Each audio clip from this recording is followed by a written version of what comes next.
നിന്നോട് കൂടെ. മറിയമേ, നീ ഭയപ്പെടേണ്ട, ദൈവസന്നിധിയിൽ നീ കൃപ കണ്ടെത്തിയിരിക്കുന്നു. നീ ഗർഭം ധരിച്ച് ഒരു പുത്രനെ പ്രസവിക്കും.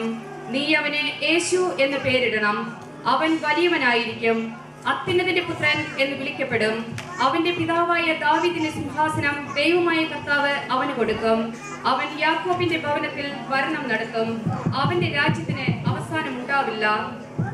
ഇതെങ്ങനെ സംഭവിക്കും? ഞാൻ പുരുഷനെ അറിയുന്നില്ലല്ലോ. പരിശുദ്ധാത്മാവ് നിന്റെ മേൽ വരും, അത്യുന്നതന്റെ ശക്തി നിന്റെ മേൽ ആവസിക്കും. ആകയാൽ ജനിക്കാൻ പോകുന്ന ശിശു പരിശുദ്ധൻ, ദൈവപുത്രൻ എന്ന് വിളിക്കപ്പെടും. ഇതാ നിന്റെ ചാച്ചക്കാരി വൃദ്ധയായ എലിസബത്തും ഒരു പുത്രനെ ഗർഭം ധരിച്ചിരിക്കുന്നു. വന്ധ്യ എന്ന് പറഞ്ഞിരുന്നവൾക്ക് ഇത് 6-ാം മാസമാണ്. ദൈവത്തിന് ഒന്നും അസാധ്യമല്ല.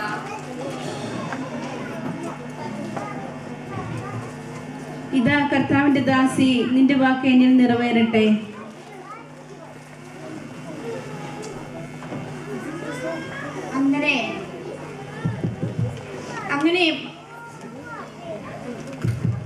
അങ്ങനെ വീണ്ടും അതാ മറിയം സന്തോഷത്തോടു കൂടി കഴിയുന്ന സമയത്ത് അതാ അവൾ ചിന്തിച്ചു, അന്ന് ആ ദൂതൻ പറഞ്ഞ കാര്യം അത് മറ്റൊന്നുമായിരുന്നില്ല.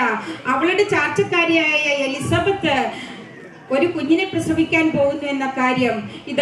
അവൾ നടന്നു പോകുന്നു, നിങ്ങൾ കാണുന്നില്ലേ? അവൾ പോകുന്ന മറ്റെങ്ങുമായിരുന്നില്ല, ആ മലമ്പ്രദേശത്തുള്ള എലിസബത്തിന്റെ ഭവനത്തിലേക്കായിരുന്നു. പ്രിയപ്പെട്ട സുഹൃത്തുക്കളെ,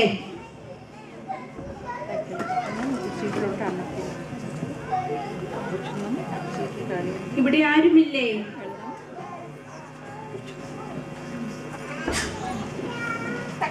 അമ്മേ എലിസബത്തെ, ദൈവസമാധാനം നിന്നോട് കൂടെ. സ്ത്രീകളിൽ നീ അനുഗ്രഹിക്കപ്പെട്ടവൾ. എന്റെ കർത്താവിന്റെ അമ്മ എന്റെ അടുത്ത് വരുവാനുള്ള ഭാഗ്യം എനിക്ക് ലഭിച്ചു. നിന്റെ ഉദരഫലം അനുഗ്രഹീതമാകുന്നു. എന്റെ ആത്മാവ് കർത്താവിനെ മഹത്വപ്പെടുത്തുന്നു. എന്റെ ഹൃദയം എന്റെ രക്ഷകനായ ദൈവത്തിൽ ആനന്ദിക്കുന്നു. ഇതാ ഇപ്പോൾ മുതൽ എല്ലാ തലമുറയും എന്നെ അനുഗ്രഹിക്കുക എന്ന് പ്രകൃതി. ശക്തനായവൻ വലിയ കാര്യങ്ങൾ ചെയ്തിരിക്കുന്നു. അവിടുത്തെ നാമം പരിചിതമാകുന്നു. അങ്ങനെ 3 മാസങ്ങൾ പിന്നിട്ടു. അതാ മറിയത്തിൽ ഗർഭലക്ഷണങ്ങൾ കണ്ടു തുടങ്ങിയിരിക്കുന്നു. പക്ഷേ ജോസഫ് ഇത് അറിഞ്ഞിരുന്നില്ല. അവൻ അറിഞ്ഞ നിമിഷം അവൻ ഞെട്ടിപ്പോയി. മറ്റൊന്നുമല്ല, അവൻ വിചാരിച്ചു, കന്യാവ്രതത്തെ കുറിച്ച് വാനോളം തന്നോട് പറഞ്ഞിരുന്ന മറിയം എങ്ങനെ ഗർഭിണിയായി? മറ്റെല്ലാ പുരുഷന്മാരെ പോലെ അവനെ ചിന്തിച്ചു, അവളെ ഉപേക്ഷിക്ക.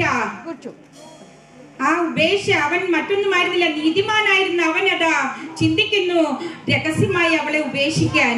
അവൾ രഹസ്യമായി ഉപേക്ഷിക്കപ്പെടുന്ന സമയത്ത് അതിനെക്കുറിച്ച് ചിന്തിച്ച് അവൻ അവിടെ കിടന്നുറങ്ങുന്നു. അപ്പോൾ അവിടെ എന്താണ് സംഭവിക്കുന്നത് നിങ്ങൾക്കൊന്ന് കാണണ്ടേ? ജോസഫ്, ദാവീദിന്റെ പുത്രനായ ജോസഫ്, മറിയത്തെ ഭാര്യയായി സ്വീകരിക്കാൻ ശങ്കിക്കേണ്ട. അവൾ ഗർഭം ധരിച്ചിരിക്കുന്നത് പരിശുദ്ധാത്മാവിൽ നിന്നാണ്. അവൾ ഒരു പുത്രനെ പ്രസവിക്കും. നീ അവന് യേശു എന്ന് പേരിടണം. എന്നാൽ അവൻ തന്റെ ജനത്തെ അവരുടെ പാപങ്ങളിൽ നിന്നും മോചിപ്പിക്കും.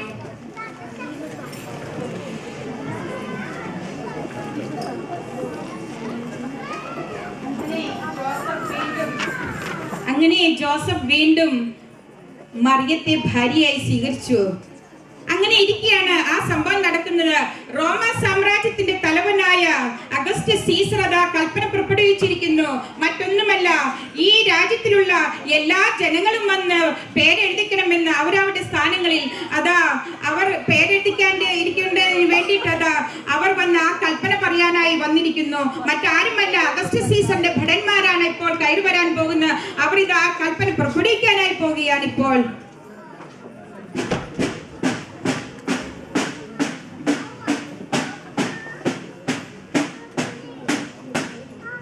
ഇതാ റോമാ സാമ്രാജ്യത്തിന്റെ ഭരണാധികാരി അഗസ്റ്റസ് സീസറിൽ നിന്നുള്ള കൽപ്പന. ഈ രാജ്യത്തിലെയും ലോകമെമ്പാടുമുള്ള എല്ലാ ജനങ്ങളുടെയും പേര് എഴുതി ചേർക്കപ്പെടുന്ന അഗസ്റ്റസ് സീസറിൽ നിന്നും കൽപ്പന വന്നിരിക്കുന്നു. ആയതിനാൽ ജനങ്ങളെല്ലാവരും അവരവരുടെ ജന്മദേശത്ത് പോയി പേര് എഴുതിക്കേണ്ടതാവുന്നു.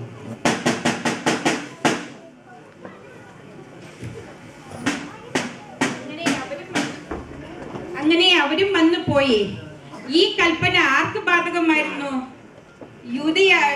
ആർക്ക് ബാധകമായിരുന്നു? ജോസഫിനും ബാധകമായിരുന്നു. അവനതാ പൂർണ്ണ ഗർഭിണിയായ മറിയത്തെ കൂട്ടി അവൻ കടന്നു വരുന്നു.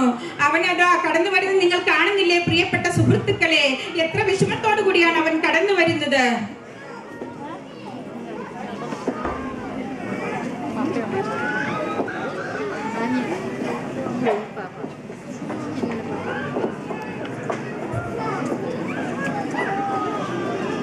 ഞങ്ങൾക്കും കൂടി അല്പം ഇടം തരുമോ? ഈ തണുപ്പിൽ നിറവുമായി വരുന്ന എന്റെ ഭാര്യയ്ക്ക് കിടക്കാൻ അല്പം സ്ഥലം തരുമോ?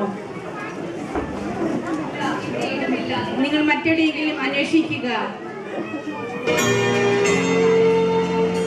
Silent night, oh